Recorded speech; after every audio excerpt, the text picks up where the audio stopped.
জালসাতে 34 জন ছেলে দাস্তার পাবে।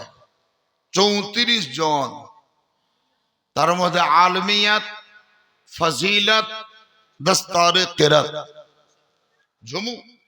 জম্মু শেখ 500 টাকা নগদ দিয়েছেন।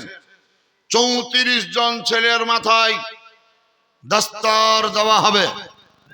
তাদের মস্তক পরিতে আল্লাহর নবীর নির্দেশ মোতাবেক পাগড়ি বেঁধে দেওয়া হবে। দেখেন নবীরুল শেখ, কি খবর? কত?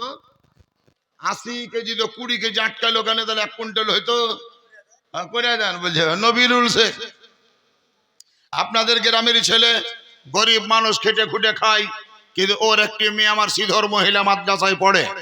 এই বছরেই সুবহানাল্লাহ দাস্তারে কেরাত সেও পেয়েছে। এক কথায় তার মেয়েও কারি পাস করেছে। নবীরুল শেখ এক